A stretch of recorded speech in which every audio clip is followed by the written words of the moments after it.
Bonjour, hello, bienvenue dans ce second tuto consacré à la finance et notamment à la récupération des cours historiques que l'on peut trouver dans le site Yahoo Finance. Donc dans le premier volet, nous avions vu comment récupérer à partir de l'adresse URL de Yahoo Finance les données en faisant donner et puis importer les données à partir d'un fichier texte. Cette fois-ci, ce que nous allons faire, nous allons tout traiter en VBA. Donc l'idée reste toujours la même, à savoir à partir d'une liste de titres préférés, avoir la possibilité de choisir à l'intérieur d'une certaine date jusqu'à une autre date, et à partir de là, donc un petit bouton pour actualiser les données. Et donc là, vous voyez que dans la barre d'état en bas à gauche, on voit le décompte de la récupération des cours. Ça veut dire que la procédure est un petit peu plus longue que dans le premier volet, mais cela va nous permettre plus tard de pouvoir gérer différemment la récupération des cours historiques, à savoir si vous conservez un historique des cours pour certains titres, on ne sera pas obligé de récupérer l'intégralité de la plage. On pourra dire simplement débrouille-toi pour me récupérer les cours qui me manquent depuis une certaine date et ajoute-les à la fin de ce tableau-là ou au début du tableau. Mais ça, c'est une autre histoire. Ce sera à gérer là aussi en VBA dans le cadre d'une autre approche.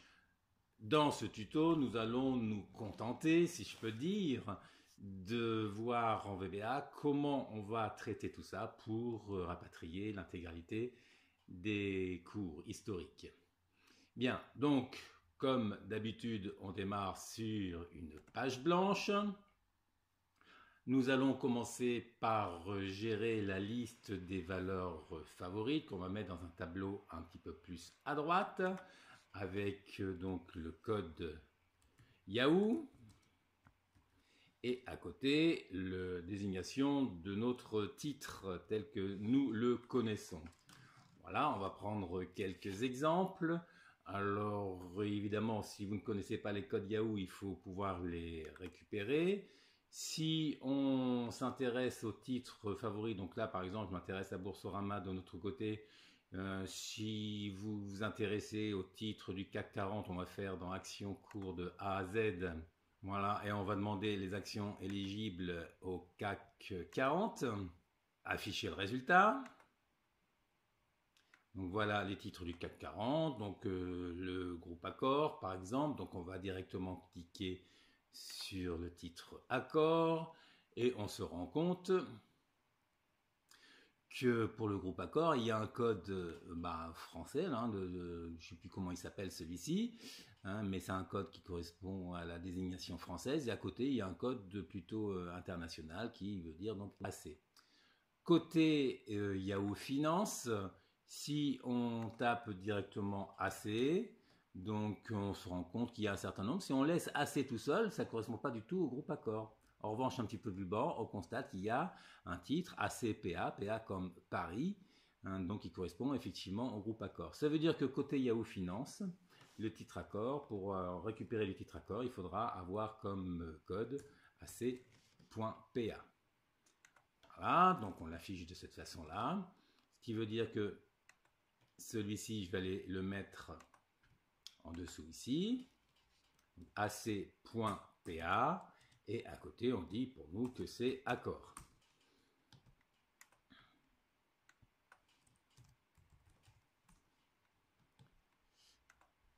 On va faire ça pour d'autres titres. Voilà, donc je reviens ici, un petit coup de marche arrière. Air Liquide AL, donc Yahoo Finance.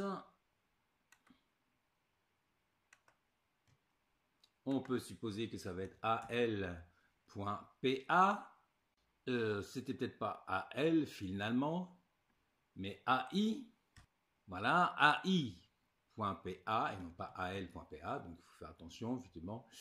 Voilà, on l'affiche, accéder aux cours, etc. Donc ça nous affiche bien les cours de Air Liquide Donc ça veut dire que c'est AIPA que nous allons remettre dans notre classeur.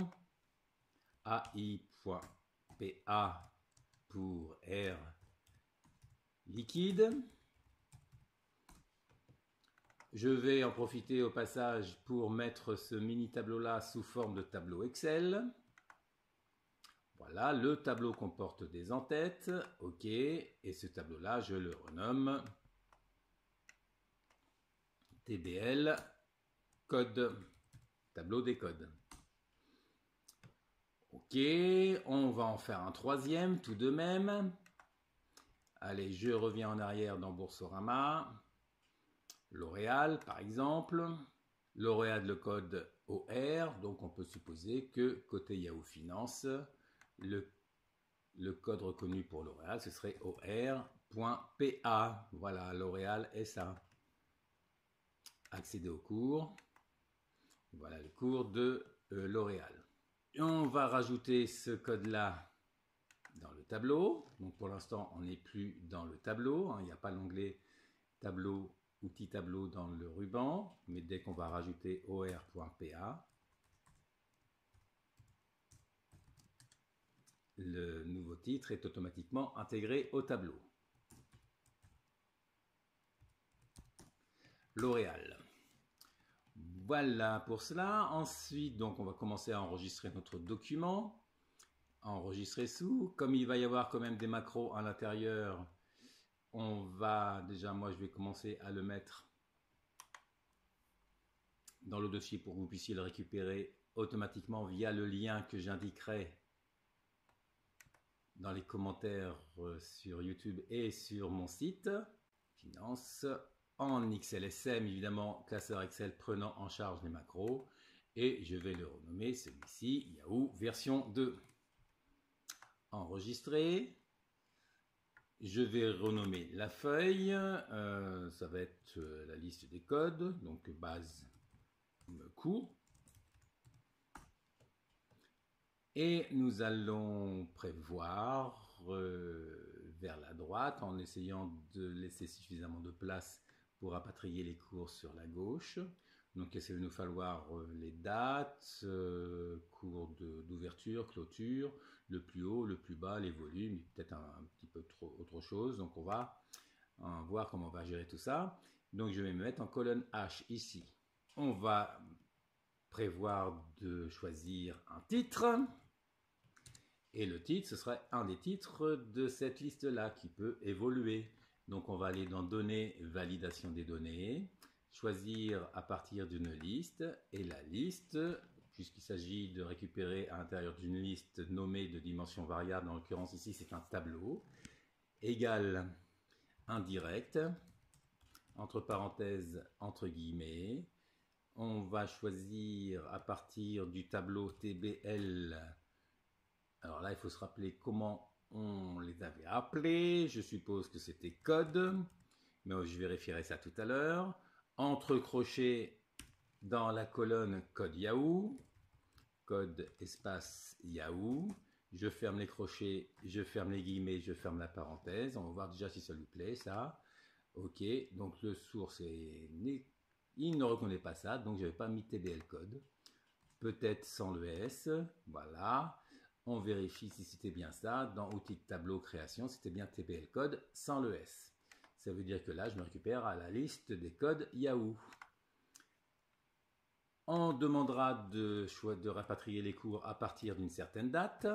Donc là, il faudra choisir une date. Par exemple, ici, je vais mettre du 1er janvier 2010 jusqu'à une certaine date, à aujourd'hui quelque part. Donc je vais mettre la date du jour, donc égale aujourd'hui tout simplement. Aujourd'hui. Voilà, on ferme la parenthèse, on valide. Et on va renommer les trois informations qui vous intéressaient dans le VBA. Ça, on va dire que c'est le code. Là, on va dire que c'est la date de début, DD. Et ici, que c'est la date de fin, DF. Voilà, donc code date de début, date de fin. Et nous allons pouvoir directement aller en VBA, Alt F11. Le classeur dans lequel je suis, il est ici. Donc je me positionne dedans et je vais insérer un module de façon à pouvoir y mettre du code à l'intérieur. Il nous a mis automatiquement option explicite parce que dans les outils options, personnellement, je coche déclaration des variables obligatoires de façon à assurer lorsque j'utilise des variables. Et j'en profite pour vérifier qu'on a bien la largeur de la tabulation à 2 et non pas à 4 parce que 4 c'est un peu trop grand. Donc on va créer une macro sub récup historique. Voilà, et à l'intérieur de ça, on va analyser un petit peu comment se comporte Yahoo lorsqu'on demande à récupérer l'historique des cours d'un titre. Donc voilà, on va laisser pour L'Oréal. L'Oréal, donc à gauche, vous savez, la récupération des prix historiques. Par défaut, il nous propose une plage de date. Donc là, on voit que c'est du 3 janvier 2000 au 17 février 2017. Donc à retenir ça. Et lorsqu'on va complètement en bas, il y a un lien téléchargé dans une feuille de calcul. En cliquant sur avec le bouton droit de la souris sur le lien en question, on voit qu'on peut copier l'adresse du lien. Donc allons-y, je copie l'adresse du lien et je vais retourner directement dans mon VBA.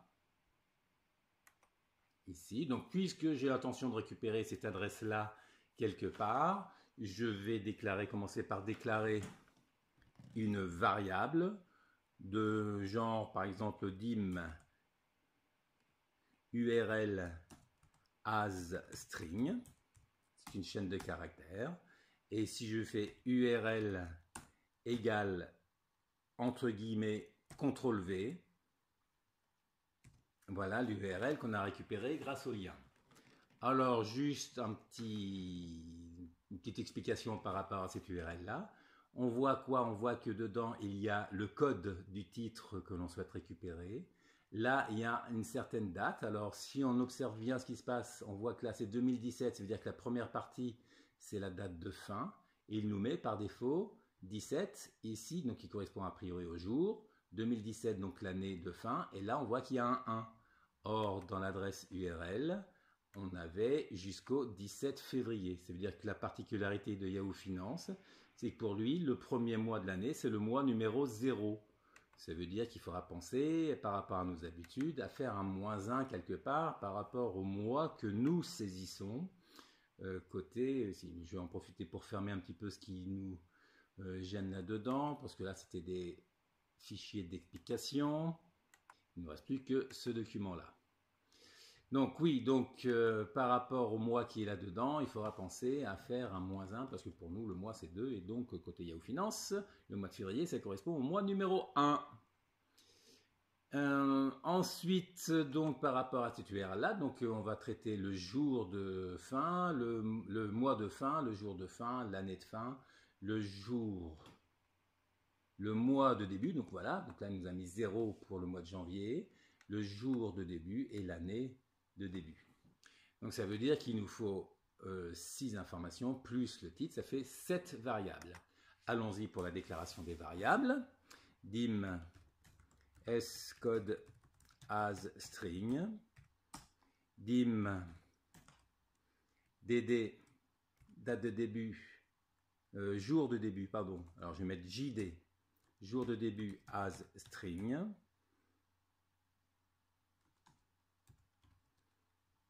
Dim nd as string.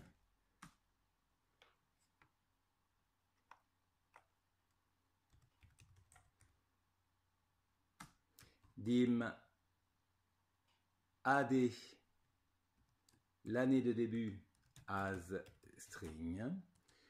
Bon, et puis je vous avais expliqué dans l'autre précédent tuto qu'on pouvait, lorsqu'on a ce genre de choses à faire, mettre tout sur une seule ligne, à savoir dim jf pour jour de fin, virgule mf, virgule yf as string.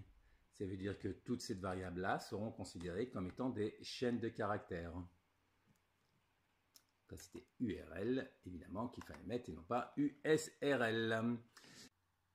Ce que nous allons faire donc pour pouvoir gérer cette URL-là, c'est que nous allons mettre les informations qu'il convient à l'intérieur des différentes variables, à savoir être capable de gérer d'abord le code, donc scode égale, c'est tout simplement, si je peux dire, range code, c'est-à-dire que ça correspond à l'information que nous avons mis dans cette cellule-là, code.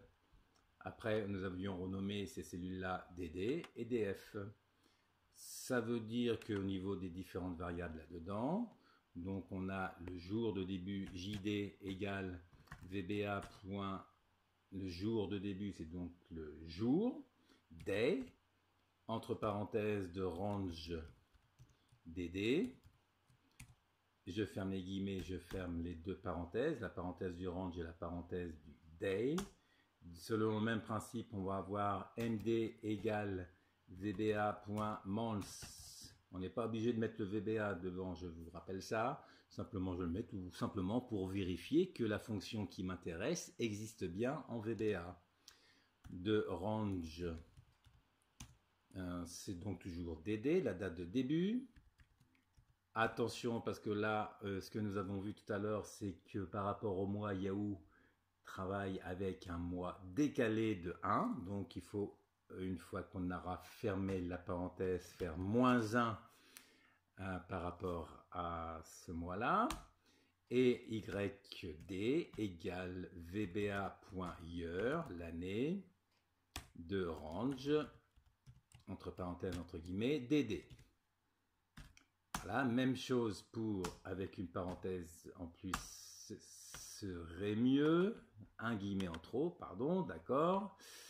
Même chose pour les dates de fin. Ah, il n'a pas reconnu YD, tout simplement parce que j'ai mis AD. Voilà l'importance de mettre des majuscules quand on déclare les variables. Là, j'ai vu qu'il n'a pas mis une majuscule, c'est pas normal, c'est donc AD qu'il fallait mettre, et là, je vois qu'il met la majuscule. De la même façon, JF égale VBA.day de range date de fin DF, MF égale VBA.mons de range DF, -1 pour le mois, et AF égale VBA.year de range DF. Voilà. Si je fais du F8, alors je vous rappelle que moi je ne peux pas faire du F8, donc je fais directement un point d'arrêt ici. D'ailleurs, vous pouvez le faire comme ça ici par rapport à ce que nous avons besoin de faire. On va mettre un point d'arrêt ici, on va faire directement F5. Là, d'accord, il y a une erreur de compilation ici parce qu'il y a un petit R qui se balade en trop. Je le supprime et je refais F5. AF, pareil, c'est pas année de fin que j'ai mis, évidemment, là j'ai mis YF. Donc là, je vais corriger plutôt la variable ici. AF, ok, et donc il me corrige ça, je refais du F5. Alors, en amenant le pointeur de la souris ici, je vois que le code c'est bien AIPA. Le jour de début c'est bien le 1er janvier, manifestement, de l'année 2010. C'est le jour de fin 17 janvier. Enfin, février, puisque là il y a -1, mais pour le code ce sera 1, plus exactement, qui correspond à février, et AF 2017. Voilà. Et puis derrière, il y a l'URL que nous allons traiter maintenant. Je supprime le point d'arrêt. Alors, pour traiter l'URL, il y a d'abord le code là-dedans qu'on repère, ORPA. Donc, on sélectionne le code et à la place de ça, on va mettre guillemets, espace, éperluette, espace, espace, éperluette, espace, guillemets, tout simplement pour pouvoir concaténer la première partie avec scode. Voilà, la suite, je vais le poursuivre sur la ligne suivante, c'est-à-dire que je laisse un espace, je mets un tiret bas, le tiret du 8, je fais à la ligne et une indentation pour bien montrer qu'on poursuit sur la ligne suivante. Après le D égale 1, ici le 1 correspond au mois de fin, ici on est sur la date de fin, ça veut dire qu'à la place du 1, je fais guillemets, espace, éperluette, espace, espace, éperluette, espace, guillemets, et entre les deux éperluettes, je vais lui mettre le MF. Le 17, c'est le jour de fin, même principe, à la place du 17. Espace, guillemets, pardon, espace, éperluette, espace, espace, éperluette, espace, guillemets, et au milieu, c'est donc le jour de fin, JF, à la place de 2017. C'est l'année de fin, donc guillemets, espace, éperluette, espace, espace, éperluette, espace, guillemets. Donc là, il faut prendre l'habitude de jongler avec ça lorsqu'on veut remplacer dans une chaîne de caractères des morceaux et pouvoir les concaténer avec les contenus de variables. Et entre les deux éperluettes, c'est l'année de fin, donc AF. Même principe pour la dernière partie, donc je vais poursuivre sur la ligne suivante avec l'espace tiré bas à la ligne. Il y a donc là on repère le 0 qui correspond au mois de début, donc à la place du 0, guillemets, espace, éperluette, espace, espace, éperluette, espace, guillemets, et entre les deux on a dit que c'était le mois de début, MD. Le 3 c'est le jour de début, à la place du 3, guillemets, espace, éperluette, espace, espace, éperluette, espace, guillemets, et donc le jour de début, nous avons dit, et 2000, c'est l'année de début.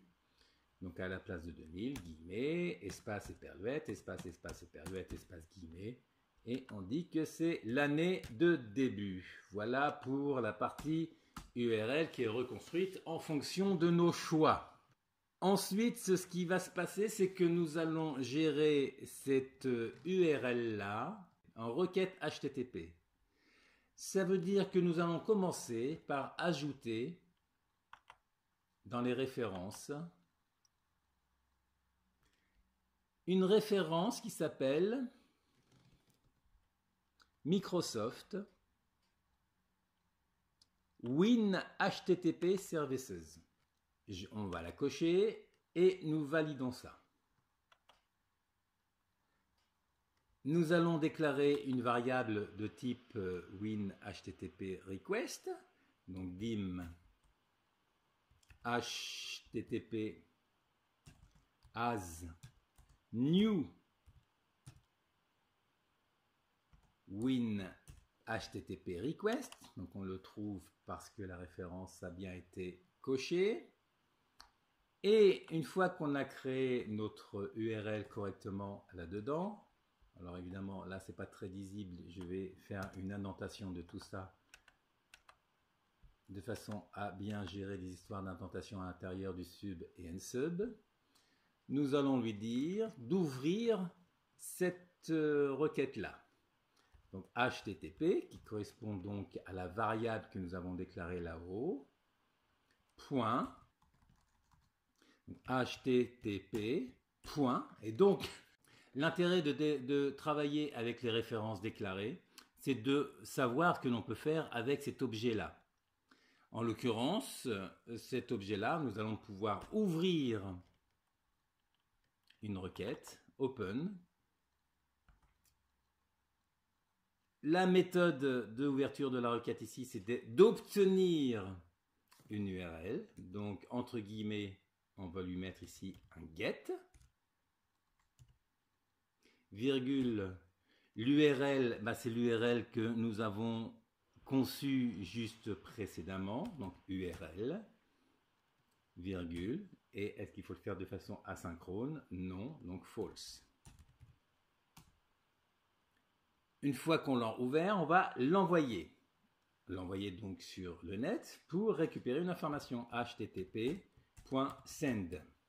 Envoie cette requête-là. Maintenant, il faut bien voir qu'il va falloir obtenir une réponse. Et la réponse en question, on va la récupérer dans une variable de type chaîne de caractères que nous allons donc déclarer. Dim Donc je vais l'appeler chaîne S et la liste des cotes, des cotations, scote as string. Et une fois qu'on a envoyé la requête sur le net, on va lui dire scote égale http, et toujours avec cette requête http, point, respond texte. On récupère le texte qui est dans la réponse à la requête. Pour bien observer ce qui va se passer dedans, ce que nous allons faire, ici ce que je vais faire, je vais mettre un message box, MSG box, scote. Et ça, ce n'est pas une instruction qui est destinée à rester, simplement pour observer ce qui va se passer. Alors avant de lancer ça, je vais quand même prendre la précaution de sauvegarder. Et je vais faire tout simplement ici un F5. Voilà, exécute ça. Et donc voilà ce qu'on va récupérer dans notre chaîne de caractères. Donc évidemment, au niveau du message box, il va tronquer ça parce que le message box est limité à un certain nombre de caractères. Hein, mais on voit bien qu'on a donc la date, on a le cours d'ouverture, le plus haut du jour, le plus bas du jour, le cours de clôture. Et derrière, on a encore deux informations, le volume et le cours de clôture ajusté. Information qui ne va pas nous intéresser nous, hein, mais voilà. Donc je valide ça, ok. Et ça veut dire que ça va falloir le gérer. Donc on se rend compte tout de même que dans cette chaîne de caractères-là, elle est quand même disposée avec un certain nombre de lignes. Et chaque ligne est séparée, enfin les informations au niveau d'une ligne donnée est séparée par des virgules. C'est ce que nous avons vu lorsque nous avions fait l'importation sous forme de fichier texte dans le précédent, dans la version 1 de ce tuto-là. Ok. Donc, il va falloir, ce que nous allons faire, nous allons décomposer cette chaîne de caractères-là. Ça veut dire que pour décomposer cette chaîne de caractères-là, on va la décomposer d'abord en lignes, puis ensuite on le décomposera en valeurs. Donc, je vais avoir besoin de deux nouvelles variables. Dim ligne sans notion de dire ce que c'est à l'intérieur, parce qu'on va se rendre compte que c'est un petit peu comme une variable tableau, mais on va la déclarer sans les parenthèses, c'est-à-dire c'est une variable de type variant. Et dim valeur, même principe. Et ce que nous allons dire maintenant, c'est que pour décomposer la variable scote en ligne, un certain nombre de lignes, on va lui dire que les lignes, ça correspond à ce qu'il y a, donc VBA point, à ce qu'il y a à l'intérieur de Scott, et donc on va lui demander de découper en quelque sorte cette variable-là en différentes lignes. Il y a une commande qui s'appelle split dans VBA. Donc split permet de découper une certaine expression. Donc la variable en question, ça va être scote, c'est ce que nous avons récupéré au niveau de la liste des cotations. Et le caractère, le délimiteur qui permet de dire qu'on est en fin de ligne, qu'on crée une nouvelle ligne, c'est le caractère nouvelle ligne. Donc moi, je vais le faire en CHR, entre parenthèses 10, qui correspond à nouvelle ligne. Voilà. Et ça veut dire qu'on va récupérer autant de lignes dans cette variable-là qu'il y a de lignes à l'intérieur de scote. Comme pour une variable de type tableau, c'est-à-dire qu'on va pouvoir parcourir la liste, parcourir cette variable-là du début jusqu'à la fin. Alors ce que nous allons dire, puisqu'on avait vu tout à l'heure que la première ligne était constituée des étiquettes de données, ça veut dire que pour nous conserver nos propres étiquettes de données, il faut se rappeler l'ordre dans lequel c'était instauré. On se rappelle qu'il y avait la date. On va essayer de se le remémoriser quand même tranquillement. Nous avions mis un message box scote ici tout à l'heure. Voilà, et donc si on fait un F5 ici, on voit que c'était la date, le cours d'ouverture, le plus haut, le plus bas, la clôture et le volume, ce que nous allons donc récupérer. Donc date, ouverture, plus haut, plus bas, clôture, volume. Ok, donc on retient ça.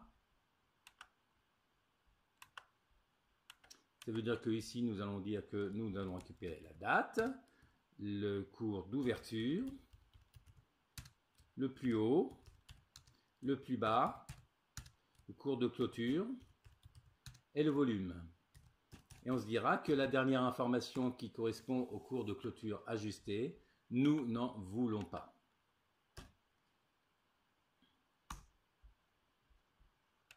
Ça veut dire que la première ligne de S-code qui correspond aux étiquettes telles qu'elles sont fournies par Yahoo, nous n'en voulons pas non plus. Ça veut dire qu'on va les récupérer dans l'ordre où elles sont, sachant que l'ordre, lui, sera toujours respecté. Donc, on va lui dire ici, on va parcourir donc cette variable ligne. Bon, pour la parcourir, on va utiliser une autre variable de type compteur, dim i as long.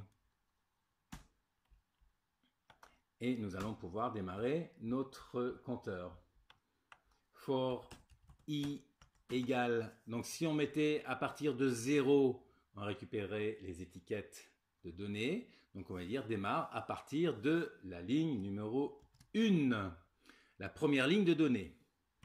Tout uband jusqu'à la fin de la variable ligne, donc uband de ligne. Tout, c'est mieux que tu. Voilà, je ferme ma boucle tout de suite.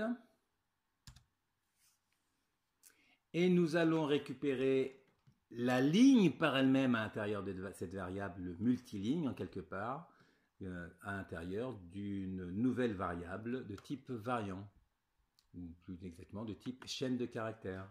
Dim S ligne as string. C'est un peu le même principe que la variable scot, en quelque sorte, qui était une variable de type string, sauf que cette fois-ci, on va récupérer ligne par ligne. Donc S ligne, à l'intérieur de la boucle, égale la variable ligne multiligne avec, en lui disant, je veux uniquement la ligne numéro i. Pour bien montrer ce qui va se passer là-dedans, si je fais un message box, MSG box de S-ligne, là-dedans, voilà, je vais mettre un point d'arrêt, histoire de ne pas les avoir tout à faire à l'intérieur, en faisant du F5, voilà, donc il me récupère la première ligne de données qui démarrait donc au 16, ça c'est la date de fin, 16 février 2017, parce que pour l'instant, le 17, il n'est pas encore à jour côté Yahoo. Voilà, donc cours d'ouverture, la date, cours d'ouverture, le plus haut du jour, le plus bas du jour, ça c'était pour la date donc du 16 février, etc., etc. Ok,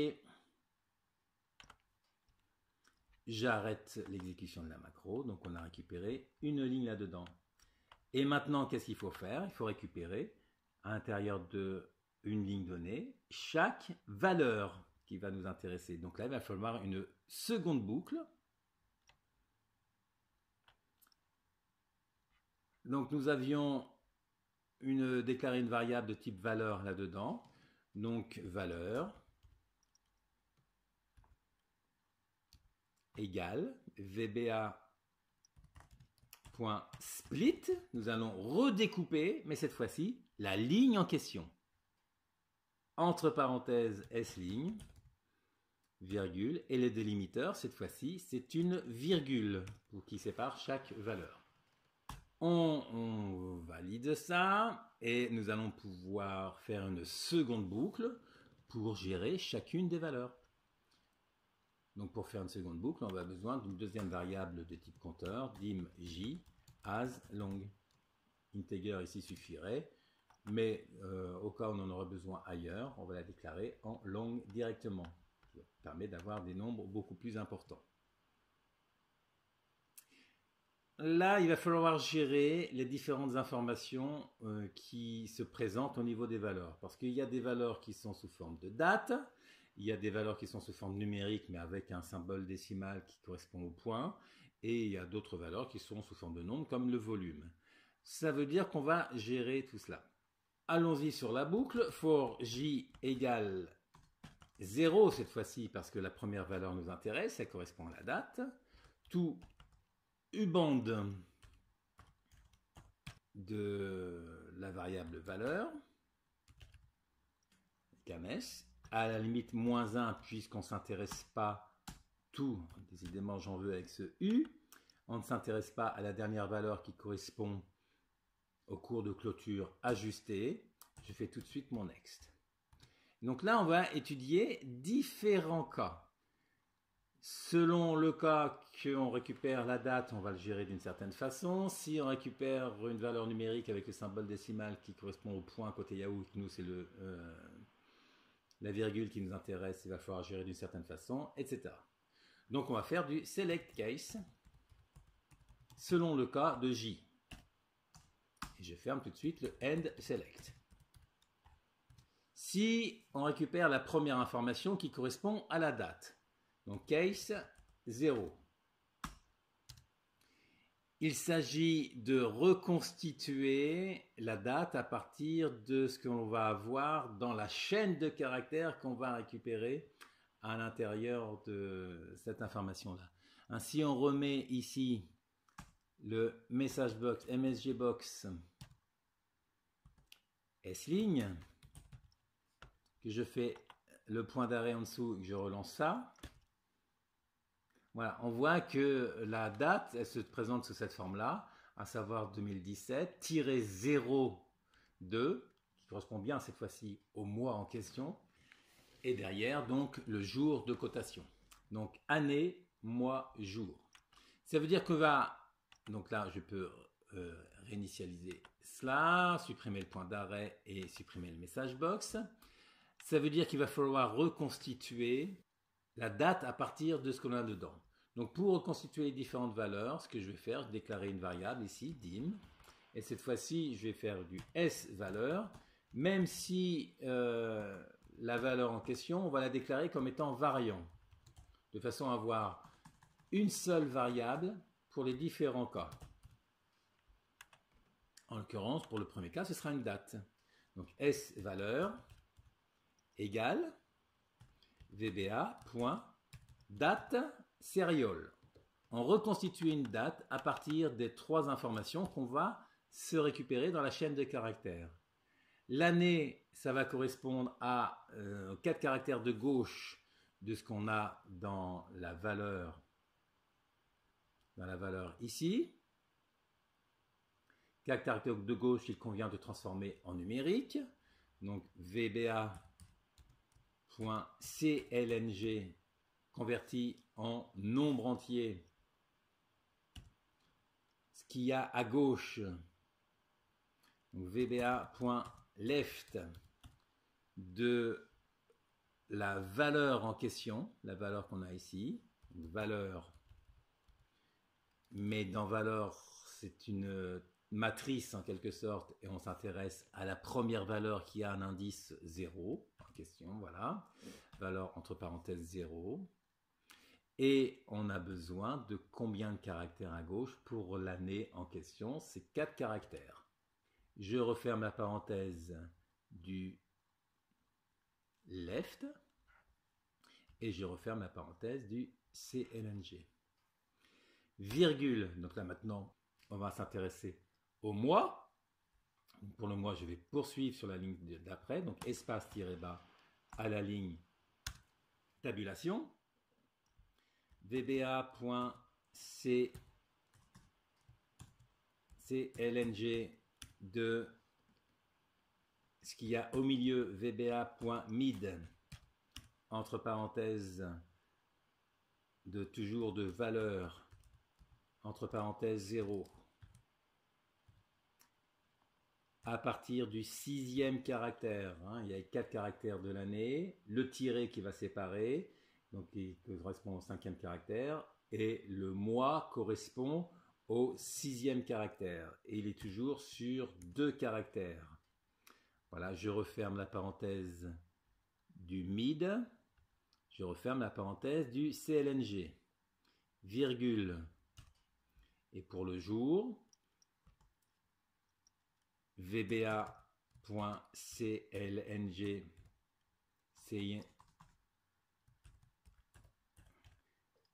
de VBA .right, ce qui est à droite de valeur indice 0, virgule, et là il faut 2 caractères. Je referme la parenthèse du right, je referme la parenthèse du CLNG et il ne me reste plus qu'à fermer la parenthèse du date serial. À la ligne. Donc ça c'est la valeur. Ensuite nous allons poursuivre. Case 5. La 5e donnée à l'intérieur du tableau, ça correspond au volume. Eh bien, le volume, on va simplement le transformer, donc S valeur égale, on va simplement le transformer en nombre entier, VBA.CLNG de valeur indice 5. Donc l'indice 5, ça correspond à la 6e information qu'on récupère dans notre tableau. Et ensuite, pour tous les autres cas, case else, bon, pour tous les autres cas, ce sont des valeurs décimales, sauf que les séparateurs décimales côté Yahoo, c'est un point. Et si par rapport à notre besoin, nous voulons une virgule, il faut remplacer le point par une virgule. Donc S valeur égale CDBL pour une valeur décimale. Donc c'est converti en valeur double. Et il faut convertir en décimale, ce qui correspond à l'information qu'on a dans notre table valeur, en remplaçant le point par une virgule. VBA.replace, entre parenthèses, l'expression dans laquelle se trouve l'information où il faut remplacer un caractère, c'est notre valeur indice J. Donc là, on ne va pas lui mettre une information fixe parce qu'il y a plusieurs configurations avec la même information à faire, la même instruction à faire. Donc on va mettre J directement. Virgule, le caractère qu'il faut trouver pour le remplacer, c'est le point. Voilà, entre guillemets, donc, virgule. Et le caractère qu'il faut mettre à la place, c'est une virgule qu'on met donc entre guillemets. Je ferme la parenthèse du replace et je ferme la parenthèse du CDBL. Voilà, et on a terminé avec les différents cas possibles. On avait déjà mis le nSelect, on a mis le next du J, on a mis le next du I. Tout ça, ça va bien. Ça veut dire qu'une fois qu'on a traité la valeur, il faut aller l'écrire. On l'écrit à quel endroit? On va quand même repérer le début de notre tableau, peut-être une petite sauvegarde au passage. On va dire que le début du tableau, c'est notre cellule début ici, qu'on va donc renommer début. Histoire de dire, si jamais, pour une raison ou pour une autre, je décale le tableau soit vers la droite, soit vers le bas, on sait qu'il démarrera toujours sur la cellule dont le nom sera début. Je retourne en VBA et on va lui dire range à partir de la cellule début. Il faut faire un décalage, point offset.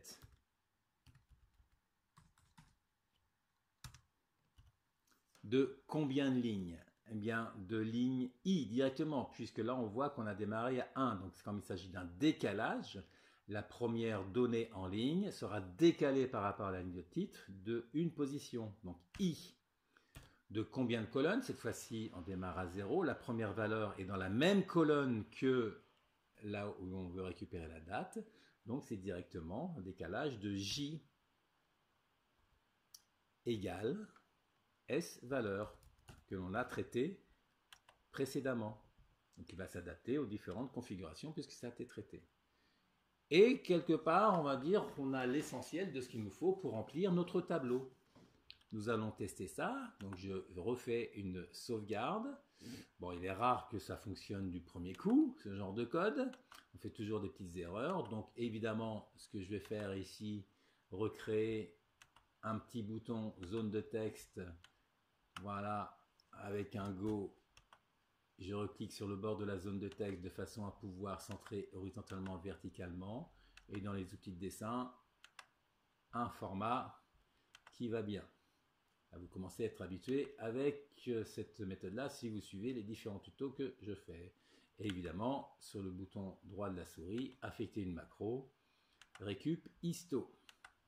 Je valide, je me mets à l'extérieur, je refais une sauvegarde avant de tester et j'y vais. Voilà, et c'est parti, on est en train de récupérer les différentes cotations. Voilà pour le titre Air Liquide. Si je demande le groupe Accor, donc là on est aux alentours de 100 €, groupe Accor, voilà, 38, 53, etc. Donc voilà quelque chose qui fonctionne correctement. Bon, maintenant on n'est pas dans une période extrêmement longue, donc ça va relativement vite. Maintenant ce qui peut être intéressant, c'est de savoir où on en est du processus de récupération. Donc pour ça, on va mettre un message dans la barre d'état, dans VBA évidemment. Ça veut dire qu'à l'intérieur de la boucle ici, on va lui dire qu'on est en train de récupérer. Je vais le mettre plutôt derrière ici, comme ça ce sera plus intéressant à suivre, puisqu'on aura la date qui aura été écrite a priori dans les cellules. Donc on va lui mettre application.statusbar.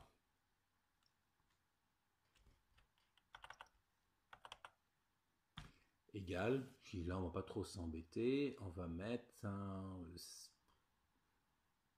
16 I qui correspond au numéro de ligne, virgule, et puis soit 1 directement si on imagine qu'on sera toujours à ce niveau-là. Ouais, on va lui mettre 1, allez, on va pas trop s'embêter. Même si vous avez déplacé votre tableau, il faudrait adapter cette instruction-là en fonction de ce que vous avez fait. Voilà. Donc là, quand on lance ça, on voit dans la barre d'état la date qui se décrémente, sauf qu'elle n'est pas sous format date, donc ce qui ne permet pas de suivre véritablement correctement ce qui se passe. Bon, on va le laisser terminer, puis on va corriger ça. Voilà, il en a terminé, sauf qu'on a oublié de restaurer la barre d'état à sa valeur par défaut. Donc on va corriger ces deux choses-là. Première chose, donc restaurer la barre d'état une fois que la procédure est terminée. Application.statusbar égale false. Voilà, et par rapport à la status bar ici, on va simplement lui rajouter un VBA.format de tout cela, virgule, et on va simplement lui dire ici short date, date courte. On teste ça, on relance là pour voir ce que ça donne. Voilà, cette fois-ci, ce sont bien les dates que l'on voit se décrémenter, ce qui va nous permettre de savoir s'il en est bientôt terminé lorsqu'on va arriver aux alentours de 2010. Voilà, et bien écoutez, ça c'est une affaire qui roule, si ce n'est que si vous demandez à récupérer un autre titre, par exemple L'Oréal au RPA à partir de 2015, en faisant Go, donc là on va récupérer jusqu'à 2015, sauf que plus bas dans le tableau, on a toujours les cours du titre précédent qui sont restés parce qu'on a oublié de les effacer. Donc avant de poursuivre cette correction-là, on va déclarer ce tableau-là sous forme de tableau. Donc accueil, mettre sous forme de tableau, et puis nous allons choisir un tableau d'un format quelconque. Le tableau comporte des entêtes, c'est vrai. Voilà, on va renommer ce tableau-là TBL base de données. Voilà, ça me va bien. Et avant de rapatrier les différentes cotations, il convient de vider ce qu'il y a à l'intérieur. Non seulement de les vider, mais puisqu'on est sous forme de tableau, ça va être de consister à supprimer les cellules qui sont dedans et non pas simplement se contenter de les effacer. Donc avant de faire quoi que ce soit là-dedans, Donc on va faire ça ici par exemple, mais peu importe, hein, le principal c'est de le faire avant d'entrer dans la boucle. On va lui dire qu'il faut supprimer des cellules qui correspondent à une certaine plage. Donc range, entre parenthèses, la première cellule, ça correspond à la cellule début, mais avec un décalage d'une ligne, parce qu'on garde les en-têtes, puisqu'on ne les réécrit pas, donc 1,0. Et la dernière cellule, on ne va pas trop s'embêter, on va dire par rapport à la cellule début,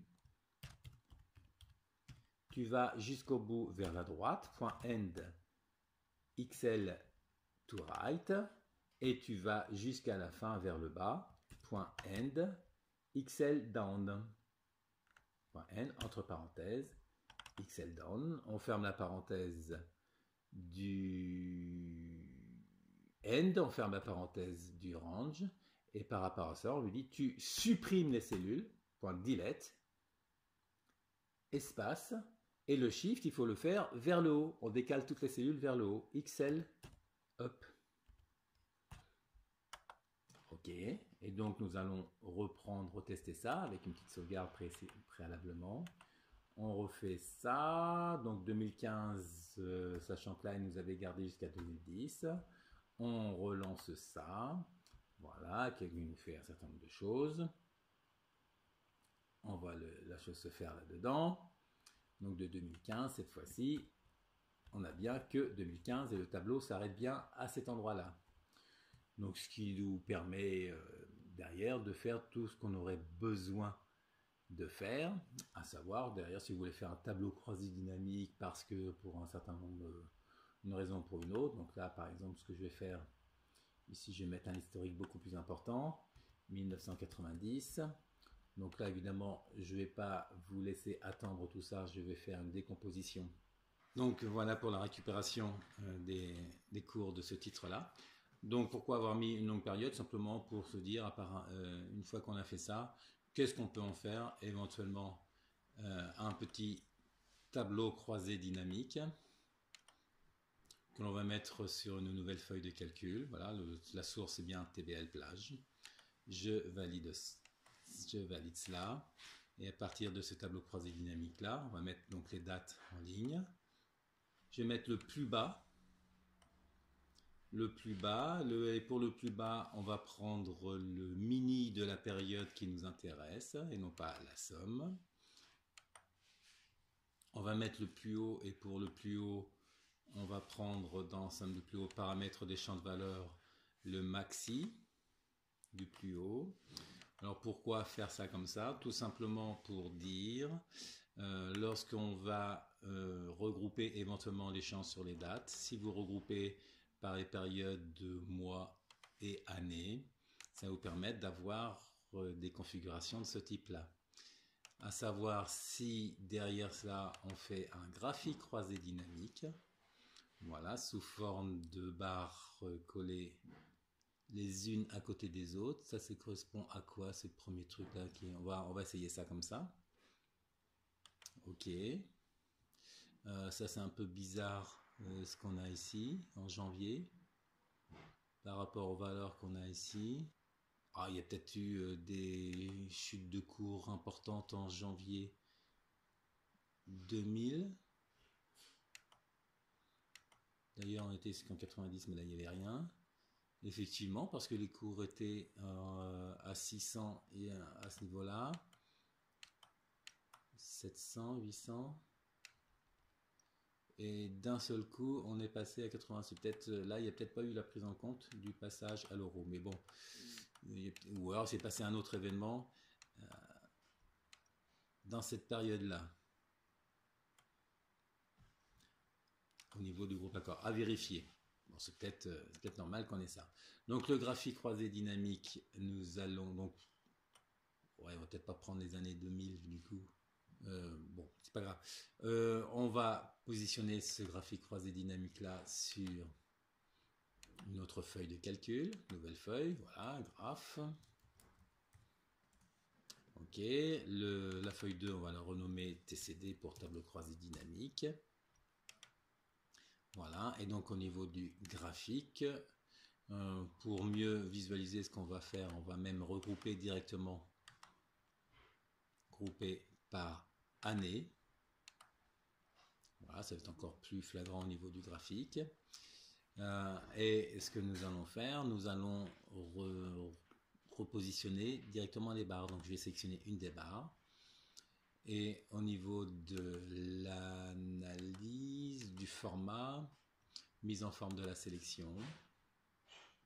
Voilà, mise en forme de la sélection, on est un petit peu caché derrière, je vais fermer ça. On va aller dans la superposition des séries, on va les superposer à 100%. Voilà. Et par rapport à cette première série-là, on lui met une couleur de remplissage. Aucun remplissage, sauf qu'il faudrait la mettre devant cette série-là. Pour la mettre devant, on va peut-être aller dans le tableau croisé dynamique directement. Je vais réafficher les champs, la liste des champs, et on va les inverser de cette façon-là. On retourne dans le graphique. Voilà, donc il se met devant. Donc on a laquelle ici? Je referme ça. Mise en forme de la sélection, on a d'accord. Celui-ci, ça me va bien, sauf que je voudrais sélectionner, moi, la série mine de bas. Voilà. Et par rapport à cette série-là, qui est toujours derrière, d'ailleurs, aucun remplissage. Si je mets un remplissage blanc, qu'est-ce qu'il va me faire? Voilà, je mets un remplissage blanc, donc ça veut dire qu'il va se mettre de cette façon-là. Et accessoirement, sans bordure, aucun trait, ce qui fait qu'on a un graphique de ce type-là. Et sur la série principale, c'est pareil, on va lui mettre aucun trait. J'arrive pas à la voir, aucun trait, j'ai dit. Voilà, ce qui nous fait des trucs de genre là. Ah, donc là, il y a toujours des traits qui se baladent à ce niveau-là. C'est au niveau des différentes séries. Si je prends le plus haut, on va dire aucun trait également. Voilà, ce qui nous fait des graphiques de ce genre-là. Donc avec cette anomalie-là sur janvier, enfin sur 2001, sur l'année 2000, qui apparaît. Enfin bref, après, voilà le genre de choses qu'on va pouvoir faire selon ce que vous avez comme période. Et selon ce que vous faites au niveau des regroupements, on peut faire des graphiques qui peuvent être intéressants. Si je reviens dans la base des cours, on va prendre une période un peu plus courte. 2005 par exemple, jusqu'à là, pour le titre L'Oréal.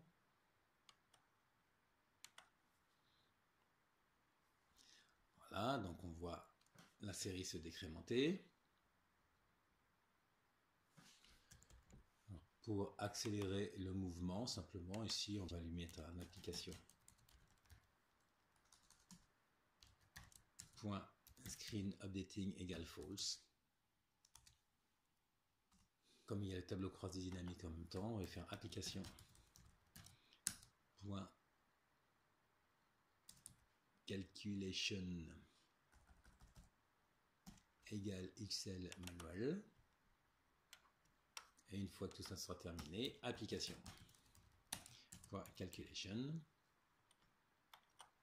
égale XL automatique avec application point calculate. On calcule tout. Voilà, cette fois-ci, il a pris un rythme un peu plus normal. Ok, donc au niveau du tableau croisé dynamique, donc on va l'actualiser tout de même. Actualiser, et à partir de là, donc ce qui fait dire que le graphe s'est actualisé. Ok, et ce qui nous permet ici de remettre un groupage par mois si on souhaite les avoir par mois. Et au niveau du graphique, il devrait s'adapter. Donc à vous de tracer les traits qui vous vont bien par rapport à tout ça. Et bien on a terminé avec ce tuto. J'espère que vous saurez en profiter, à adapter en fonction de votre besoin. N'hésitez pas à poser des questions s'il y a besoin. Ah, ciao, bonsoir.